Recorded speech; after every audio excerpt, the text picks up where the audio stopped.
This is Talking My Walking. I am Rodrigo Ribeiro, and today I'm going to talk about meritocracy, entitlement, frustration, and fascism. Meritocracy is a buzzword for capitalism. It is a form of justifying that we work hard, we sacrifice a lot. We are, I mean, that's a individual or family or corporate. It's that you work for something by yourself or through a corporation, through some sort of organization, and then you deserve to be rewarded for your sacrifice, for your commitment to that project, to whatever it is that you are involved with. So theoretically and morally, it seems logical. It seems a good thing, and because how can we imagine that we share or we do not deserve what we have been fighting for, especially when we compare that we have to share with others that do not want to sacrifice. They just want to live on handouts, and all that rhetoric, that demagoguery around those who deserve and those who don't deserve. The problem is not, the core of the issue is not because that the ones that really commit themselves to something and they sacrifice sometimes their private lives, their family life, and everything in order to achieve success in something. It's not because they do not deserve what they not deserve to be rewarded. The problem is when we see it in absolute terms, that is everything we do is in the absence of a context, of a society, of other people knowledge, other people, even the state, what the state, even a minimalist state, has to offer as the platform where we can grow. It's important to recognize it and never see meritocracy in absolute terms, because we don't live alone. Our success or failures do not happen in the social void, and we should not fall for it, because it will allow us to be influenced. And when I say us, I say most people, even people that are well off. Middle class people that have kind of stable lives. They need to understand that it's not, when we have these systems that tell us stories about meritocracy, we should That first of all, everything is relational, and second, you have to understand it in not in absolute terms, but in conditional terms. There are the conditions and the circumstances, and there is also relational, because we cannot just reduce it to our individual effort, because is that important? Of course, I can give you an example. My own example. All my life, since I can remember, I was interested in knowledge, in understanding things.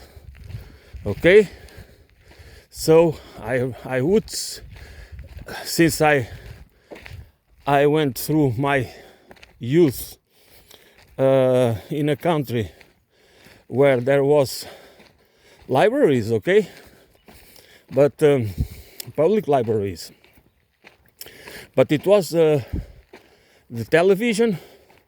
There was only 2 channels, and the second channel was more cultural, more intellectual, let's put it this way, channel. And then it was really good what I could, my vision, they were good at good documentaries about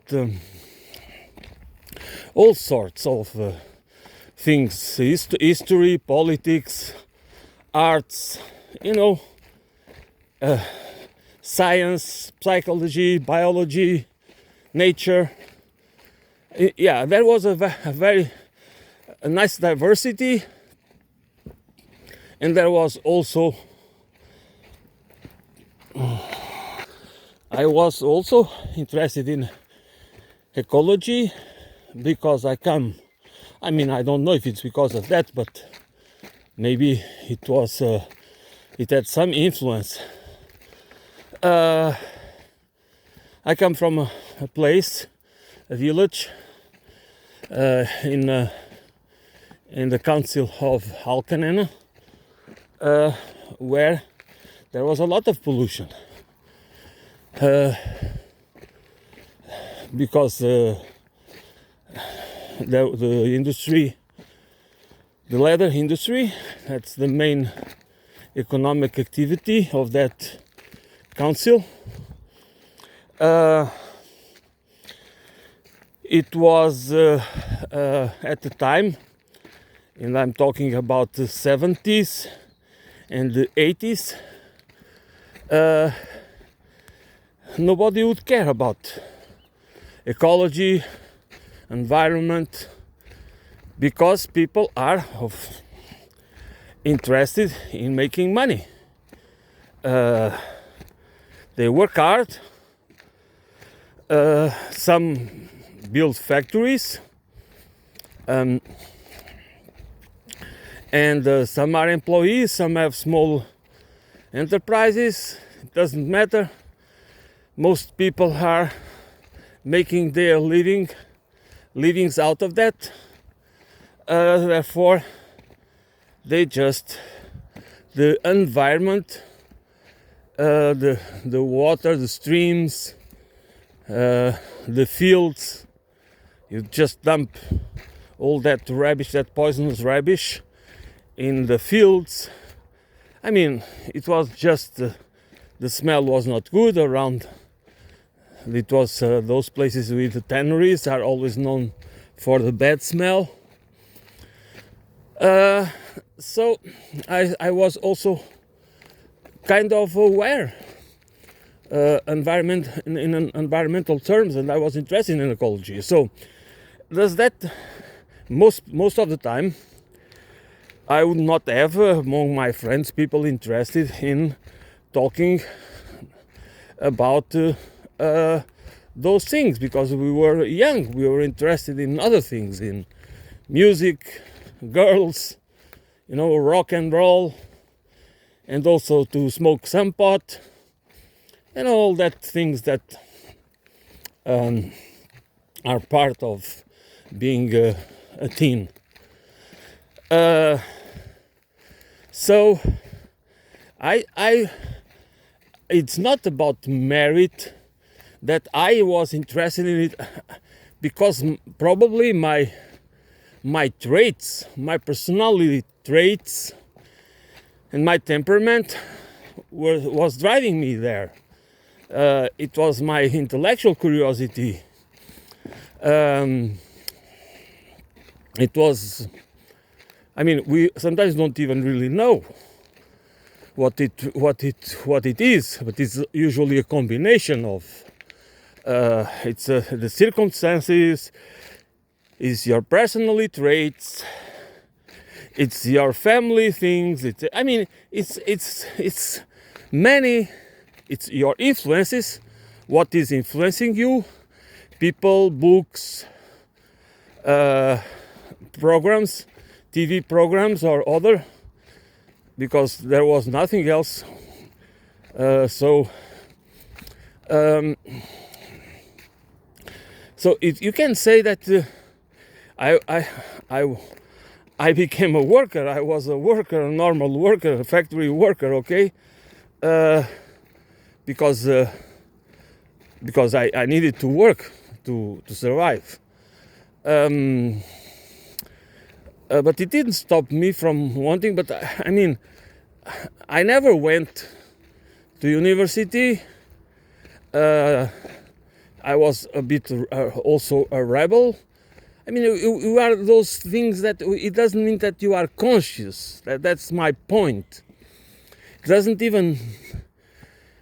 You are driven by many things that you don't need to be conscious of them. And it's never only about you, because we don't live in the social void. And that's an important point. So, I mean, what I am today, which I'm just a nobody, okay? I've been all my life struggling not to become rich, not because I would not want to have money to be able to do things, but I wanted to do things with my life that make sense to me. You know, not just to work for survival. That has never been something. And again, these things, it doesn't mean that you are always conscious about that. We are just influenced and even manipulated, okay? But especially influenced by ideas, by examples. So there is always information from other people, you know, the bits and pieces of other people's experience and knowledge. That's how I used to say it, to describe it, that really make us who we are.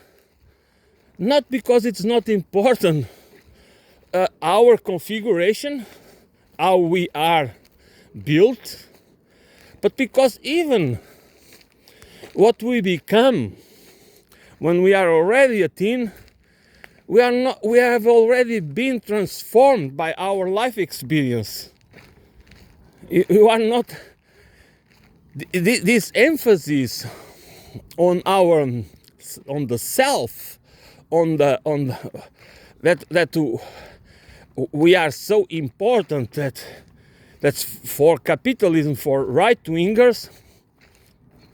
They have that importance of it's about you. As if whatever we achieve is only you. It's nothing else. You know, there was a quote, or at least some sort of slogan or thought, that behind a great man would always be a great woman. Something like that. Which means that there is always other people behind our achievements. It doesn't mean might be a great wife, parents, friends, or might be not people but ideas which come from people. Even your experience of your bad experiences or your struggles might drive you. So therefore, it's about us. It's always important. That is for sure. But it's never only that. It is always much more than that. And this is where I believe it is very difficult to debunk and to put the meritocracy principle in relative terms, because it has been weaponized and instrumentalized by the right-wing philosophy and ideology for political purposes, and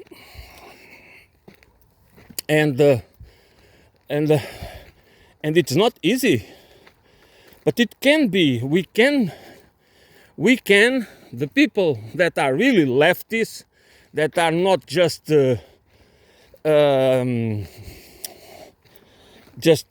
drained by wokeism. We need to go through this to make it clear for people that we need to see these things into perspective, because this ideology, this meritocracy entitlement, just gives us frustration, gives us, the ones that work hard and get nothing or very little and are always living and our lives are just basically uncertainty and the loneliness and a lot of and the sense of and meaningless, and so many negative things in our lives because just of economic situation and financial situation, and the working situation, of course.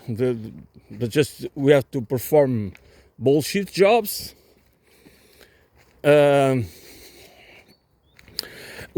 we need to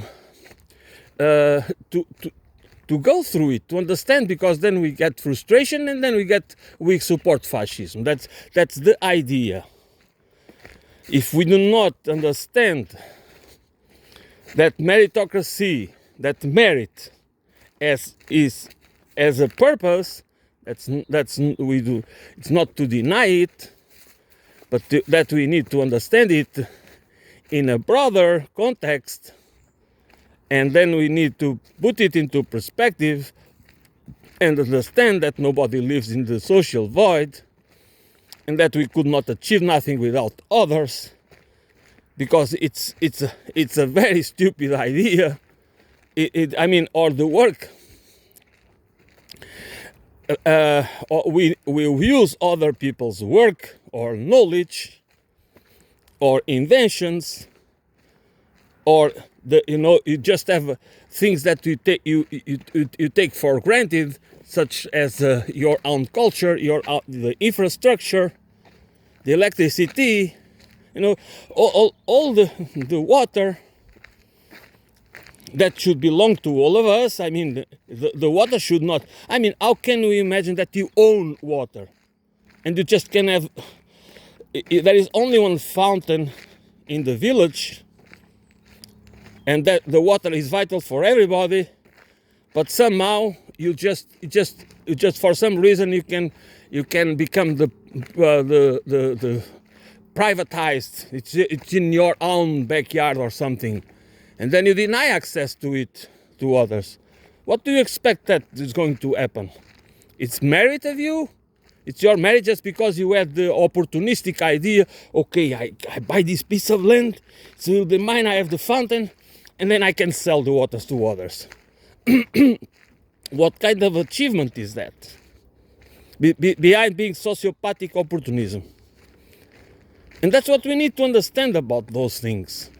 One thing, it's the entrepreneurial, when you just do things that are useful for society and you just have the merit to have to be rewarded for it, not to be rewarded to the point where you can control other people's lives. That's the point.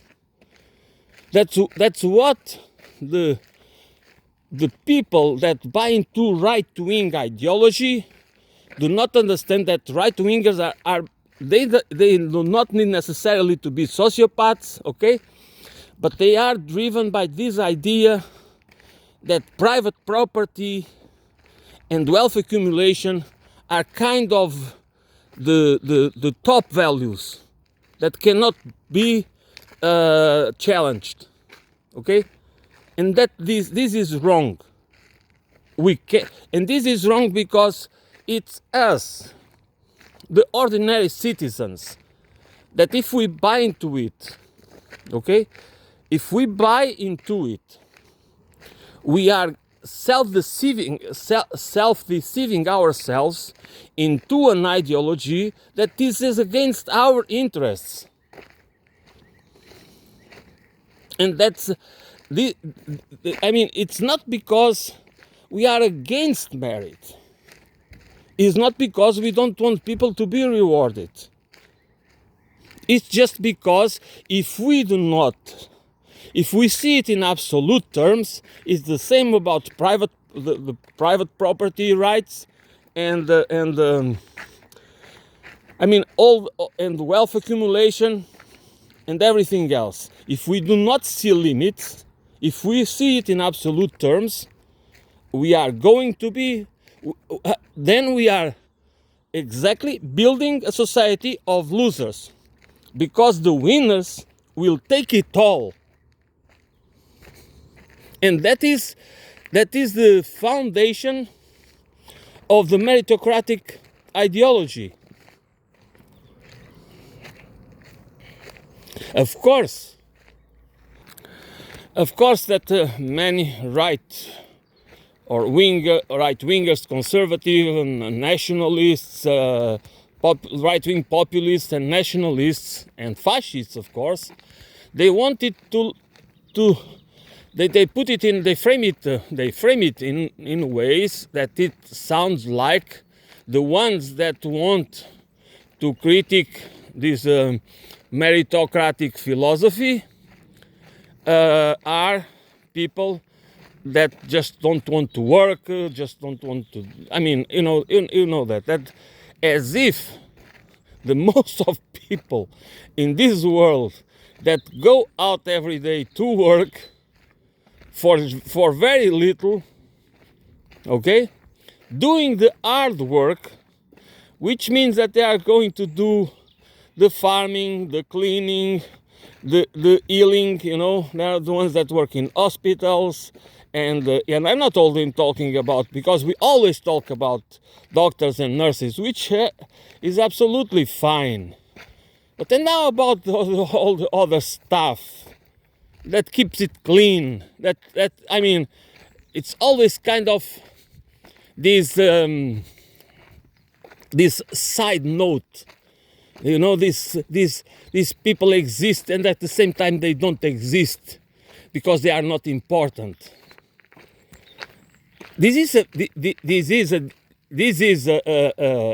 psychopathy of our society. This is what's wrong with our society, that we deny we almost deny the existence of people that are absolutely necessary for our well-being, for the societal well-being.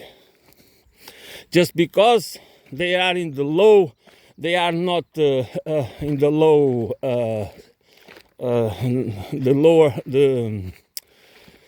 they are at the basis of the social pyramid. I always remember the Dalitas, the untouchable.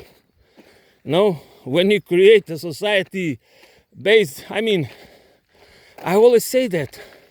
How can you or us do not see it or see through it that somebody built a social system, a caste system, that the ones that have to perform the worst jobs, they are, and just you can't justify their miserable existence under the minimum dignity of human beings that is not recognized by your fellow citizens is justified on the basis of a belief that are supposed to be that as this. That's why I hate anything that it's about masters and gurus and people that are above other people. They just know. The people that create this, the people that write, or the ones that create these narratives, or the ones that use the narratives and the ideas of others in order to create societal systems to justify a certain order, these people are evil. They are the ones that are evil. They are the ones that should be despised.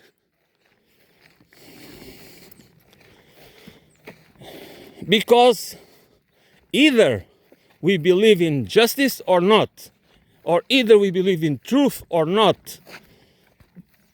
If there is something that I would put in absolute terms, it would be justice and truth. And by absolute terms, I do not mean that there exists such thing as absolute truths, okay? Or absolute justice, because justice and truth is always relational.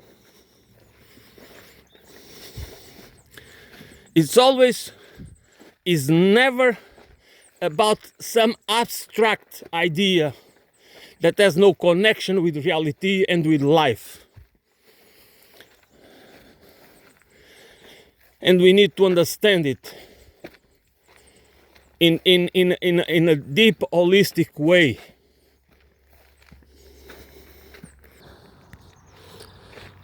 These the right-wingers, I just use this word.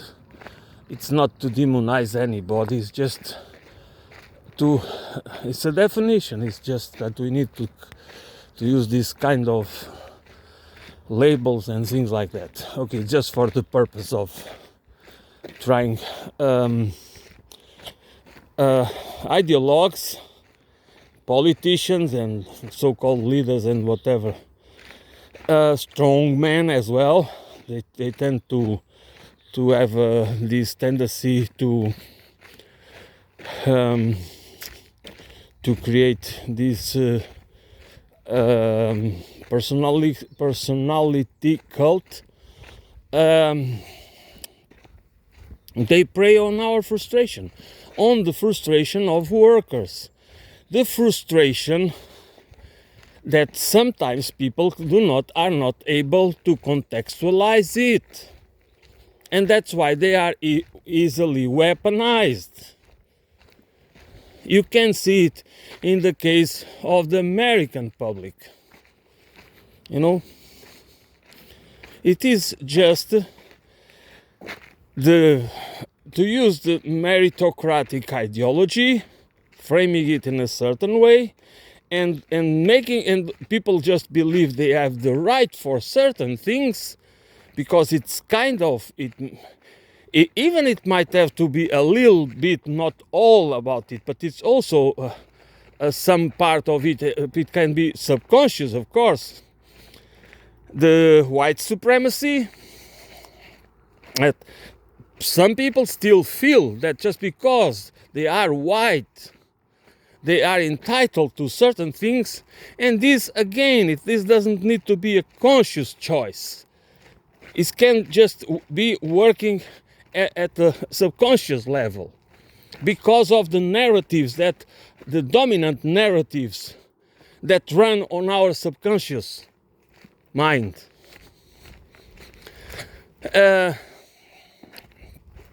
And this feeling of entitlement, when your real life, the job that you have to accept or perform, that you hate it, you hate your boss, you hate your colleagues, you just despise, you just feel alienated, you just do not, nothing seems to work in your life, and you don't see light at the end of the tunnel. And then somebody comes up, some right-wing ideology tells you who are the enemies, okay? Like scapegoating.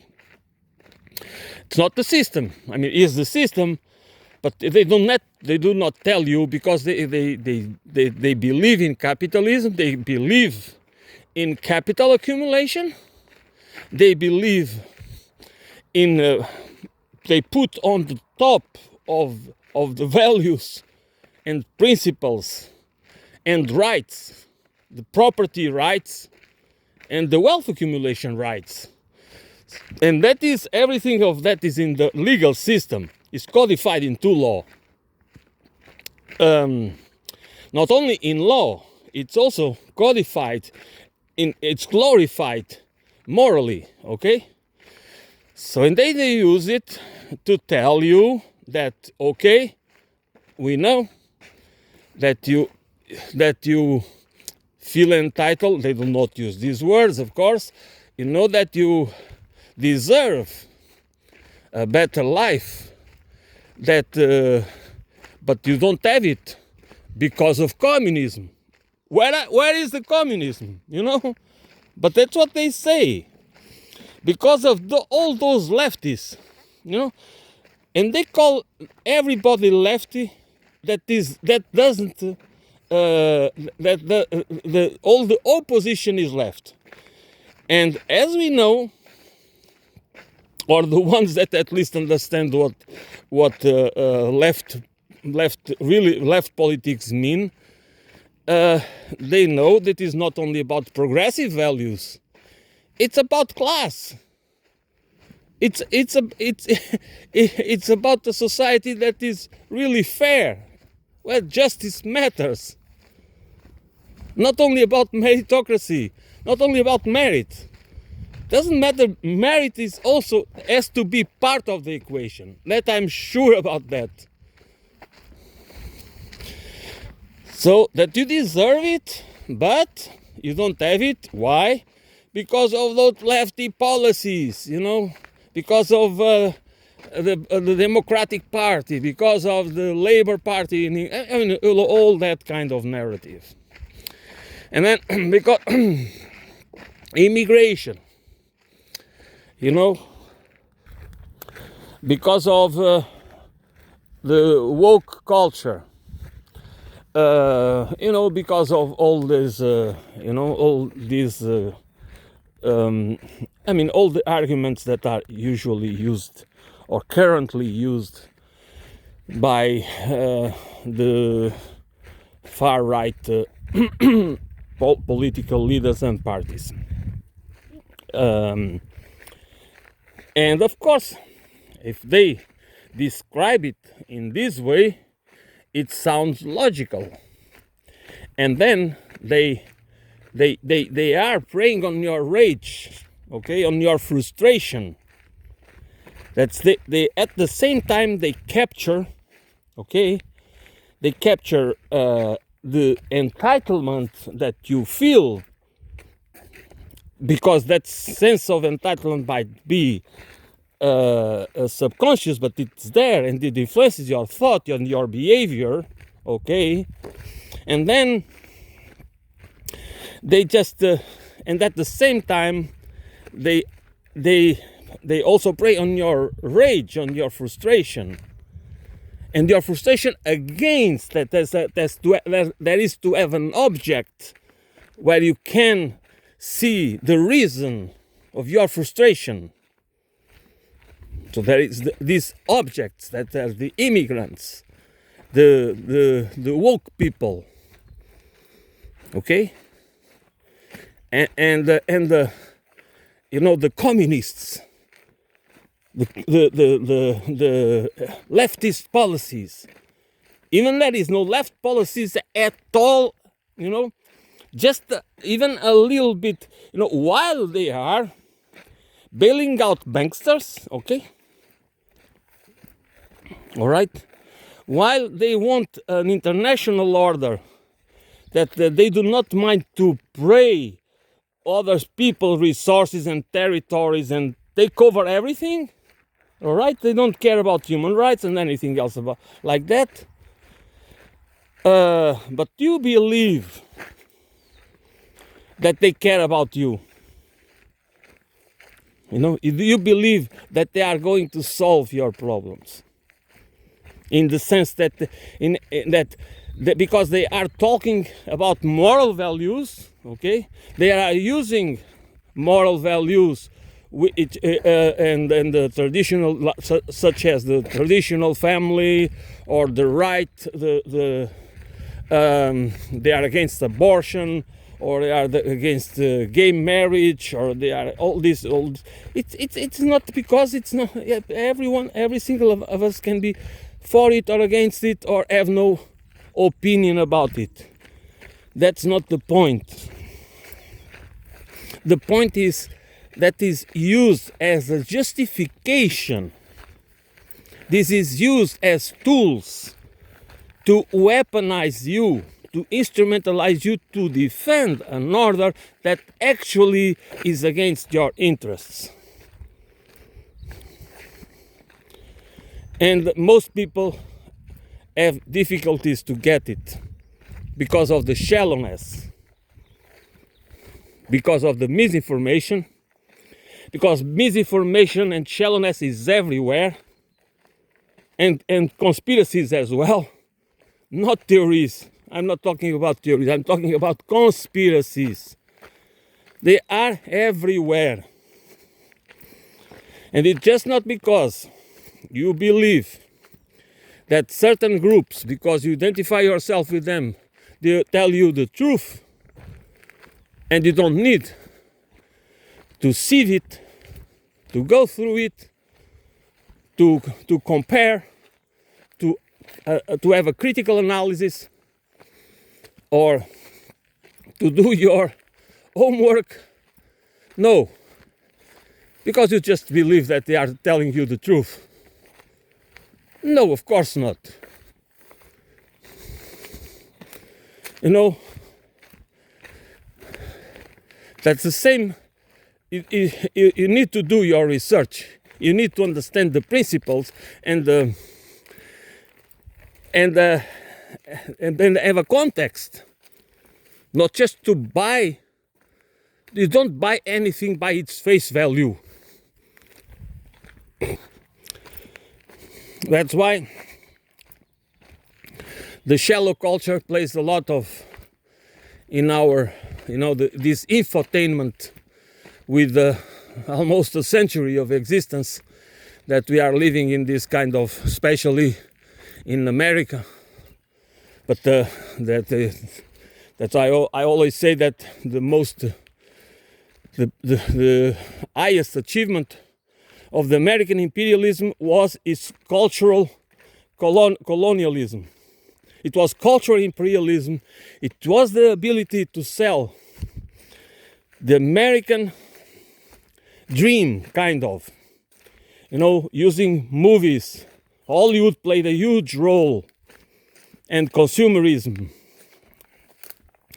And the idea of freedom through just just by buying stuff. That's the main idea of and becoming wealthy no matter what. So there are many theories, and people in the ivory towers and not and other towers as well, giving explanations, theorizing about this and about that. But you have to go to these basic facts. We need to see the complexity, to go through the complexity, but then to try to put in words that are understandable for all of us.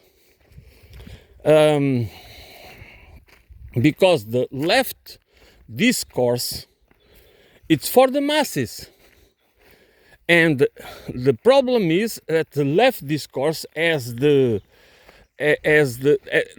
to have the merit of being able to debunk the right wing, the far right discourse, and at the same time give people the tools to understand that we can build alternatives, that we need to build them, that it is imperative to build them, to save our asses. Okay? It's not just for ideological purposes. This is not about fundamentalism or fanaticism. This is about dealing with reality. This is about understanding why it matters a lot to see through meritocracy, entitlement, frustration, and fascism, or why fascism is always wins by exploiting these three. There are more, of course, but these three fundamental values. Okay, that's why I chose the title of this my monologue, because I know it is important, and that's in my opinion, my humble opinion, it's part of the. We need to discuss it openly and to make it all of us need to make it understandable in simple words, because that's the difference between us. It's that we have different styles, speech styles, and narrative styles, and some will be more pleasing or appeasing. I don't know which one. I mean, never mind. To different people. So I might not be able to make it appealing to people. But I know what I'm talking about. I know I'm not delusional about what I'm talking about. And I can debate it with anybody in a calm conversation where I have time to think. Not just, the sound bites. I don't like it. That's not my style. That's not the way I like to discuss things. If you don't have time, that's why I do this kind of. This is how I like to do it. To diverge, to go to one point to the other, but I think if people understand they can see my point. Then in the end they can see that what I try is an holistic. It's my way, anyways. It's not. I'm not doing this. I'm doing this the more natural way possible, which means that I do not. I just try to think and to put together the pieces, the bits and pieces of other people's, of my own of other people's knowledge and experience through my own system, through my own cognitive system, which is my experience, my life, my skills, the ones I know, because the ones that just pop up from my subconscious life. Okay, that's what I try. I mean, and I know I can see that our society and civilization has been built on wrong foundations. That's why we need to use a lot of energy and intellect just for fakery, just in violent ways, because we need to lie. Because our system, and that's what people need to also to understand, deeply understand this. A fair and democratic system doesn't need lies. It has to stand on foundations that are truth. It doesn't need to be propped up with lies. And the system we have, the imperialist civilization, and these capitalistic, feudalistic societies, these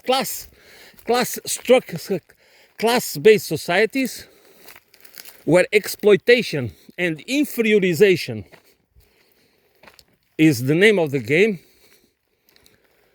that you need to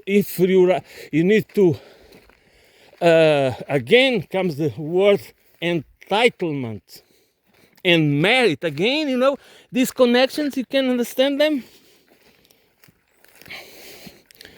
that you then feel, and you see yourself, you perceive yourself as superior because of your knowledge, because of the color of your skin, because of the family you come from, because no matter what, you just feel that entitlement. And if you don't get what you think you deserve, then you get frustrated. And then you just are ripe to be instrumentalized by fascistic ideas. And that's why fake liberalism always leads to fascism. And we are going through a time where libs are exactly making the libs are the kind of the transition for fascism. That's what they are now, representing now. Okay? Liberal ideology now, this neoliberal ideology, is a fascistic ideology in the sense they are invested in facilitating the transition to fascism, because they know they can no longer sustain this society, these levels of inequality. The system is completely it's corrupted and perverted to a level that is not reformable. Therefore, it cannot sustain in democratic legs. Okay, there is no the whatever vestiges of democracy you have left, they are not, I mean, they are very little, but they cannot sustain, because they are not able anymore, and you can see it, especially in America and especially in Europe, in the European Union, that they cannot stand in democratic principles. So the transition to fascism is already here. It's not in the future. We are in the process of transitioning to fascism, and that's what people, the supporters of far right populism, nationalistic populism, they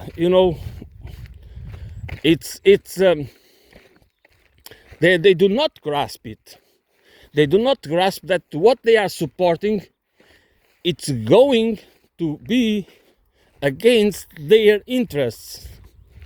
If they seek for social justice, if they do not understand that in order that they have individual justice, that the justice is going to knock in their doors, okay?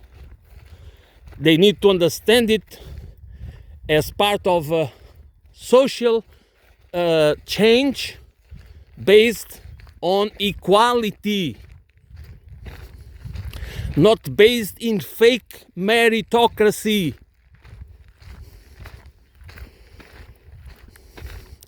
I know I'm not expecting people to understand it, unfortunately. But but we should try our best. Those who believe in a classless society, that is possible. This is not utopia. This is just, I mean, this is just a normal way. It's not an utopia. It's part of the human condition. That's the true human condition. At a classless society, a society and a civilization post-imperialist. Imperialism, any form of imperialism needs to be put down. We need to end this. We cannot support it. I mean, it's just not. It's totally absurd to support any form of imperialism, soft, hard, any form of imperialism, colonialism, and extractivism. We cannot support it. It should be obvious that we cannot support it.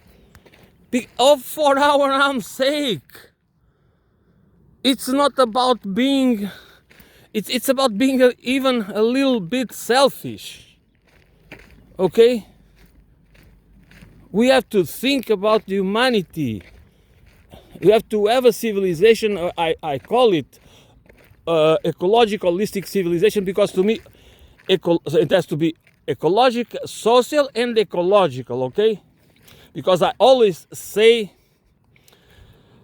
in my opinion, that has to be a political economy, a social and ecological political economy. These are not solutions driven by the market, given you by the market and by economic models. You have these economic models that they leave the best values of humanity, that humanity can should protect. They are not part of the economic models. So this is what we should on the left to give a lot of.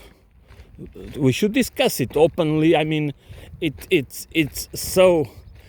I mean, people, we cannot be theoretical.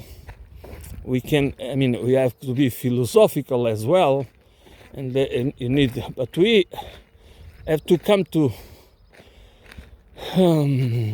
boil down, to try through movements and organizations and groups that they need to be internationalist, because this cannot be achieved only through national movements, because they will be exhausted, then they just be wiped out, because we don't have the resources, Nobody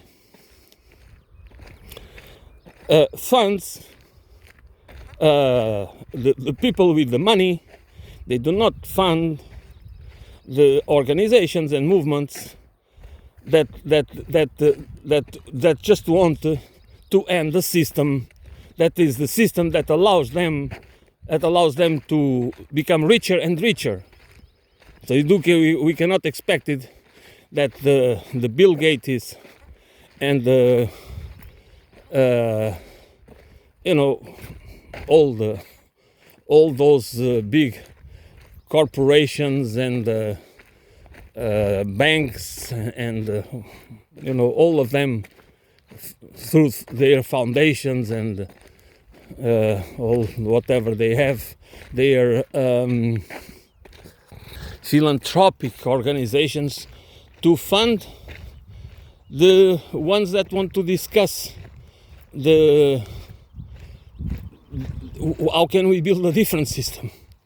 That's why we need to be internationalists. That's one of the reasons. There are many other reasons that we need to be internationalists. Because we need a civilization that has to have global principles, universal principles, and at the same time respects the cultural differences. That all the differences that we at the national level, but we need it if we are serious about building a future for all of us. If we want to have a future. If humanity wants to have a future, we need to think and discuss and fight for a different type of society, economy, and civilization. I mean, instead of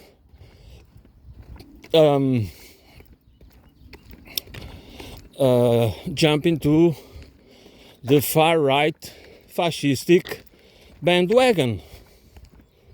It's not going to work. I mean, it's going to work for them. It's going to work for the same class.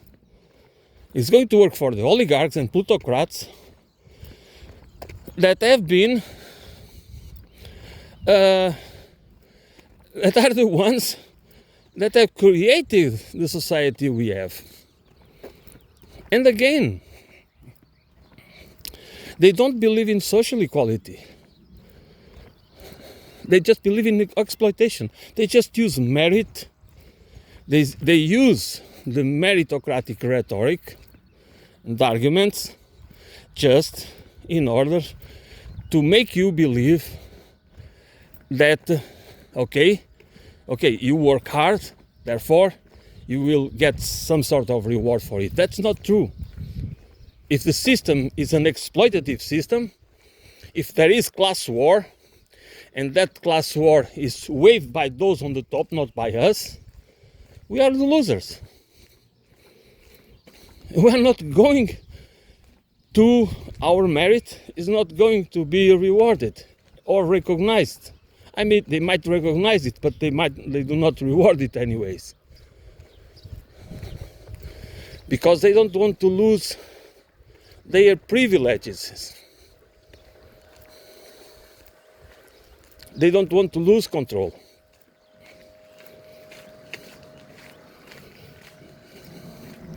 and us, you, me, and the majority, for them, in the end, we are just disposable peons, useless idiots.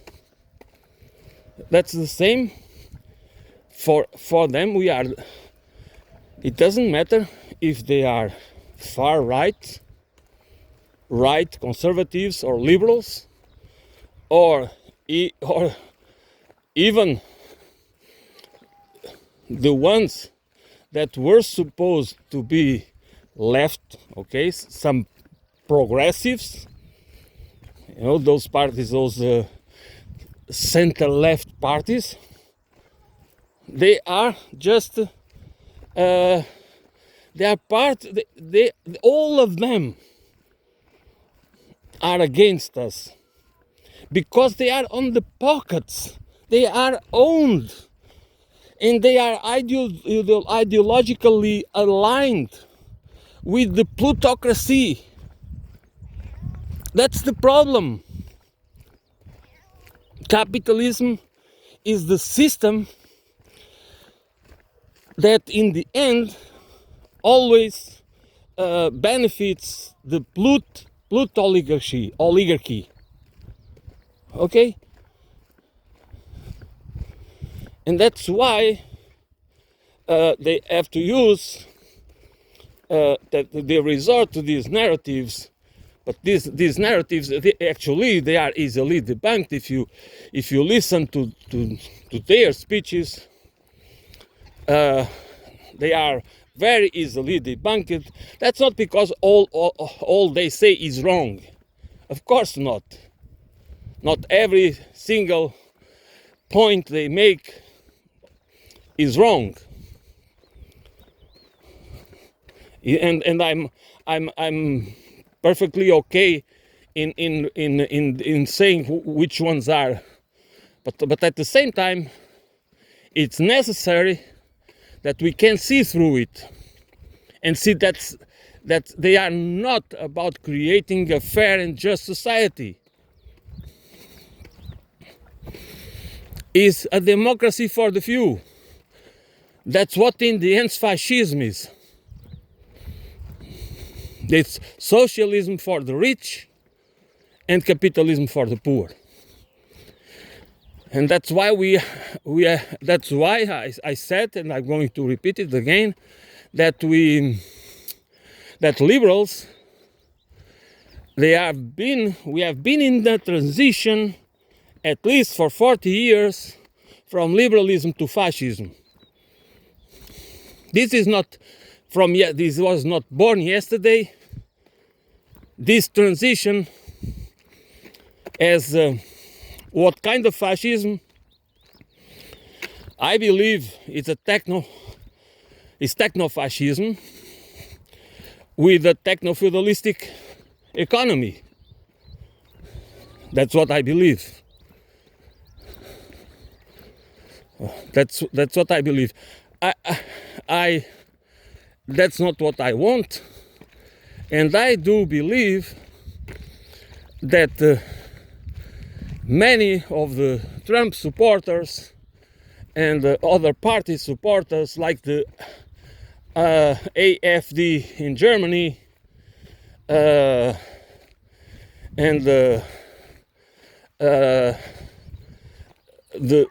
others, and many others far right parties, they do not want they do not support democracy. They do not support you. They might please you for a while, but in the end, we are just disposable pawns. They might be right, some of them, to end the Ukrainian war, which I wanted to end, because I don't see Russia as a threat, because we are such a small, the European continent is such a small continent, and that's another point.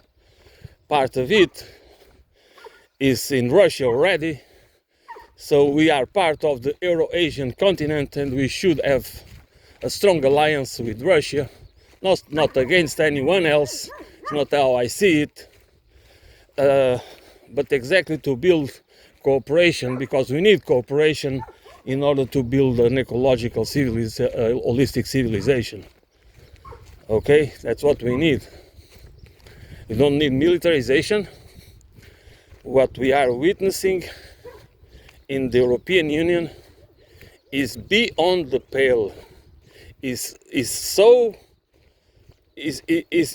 is lunacy, and if we do not put an end on it, if we do not see that we also need a huge change in our, I mean, if you don't really want to discuss what kind of European Union we want, because I'm not against the European Union, but not this European Union.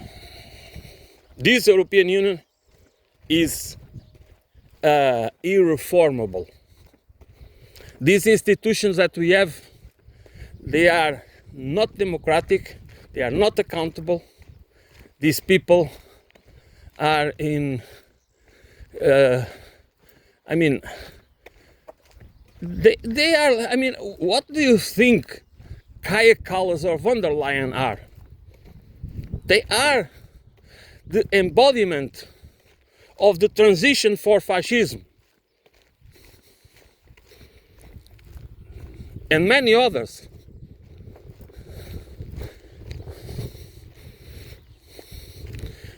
When we, I mean, this is crazy. And we need to see through it. I mean, we need to see through it as people, as individuals, as citizens, not only as workers. We need to see through it, because we need not, I mean, in the right-wing perspective, it's conservative perspective, because I have nothing against conservative people. I have a lot against some right-wing and far right values and principles. That I do have, but I don't have anything against conservative, because we all are, I mean, we all have principles and values that are a mix of progressive and conservative. I mean, we are not I think we are not monoliths. That's what I believe, and we change throughout our lives. We have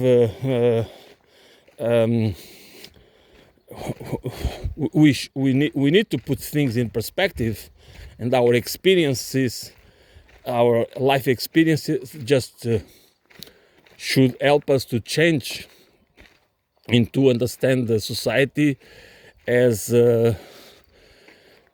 something that should be for equality and justice and truth. That's what I think. Okay, I'm going to end here for today.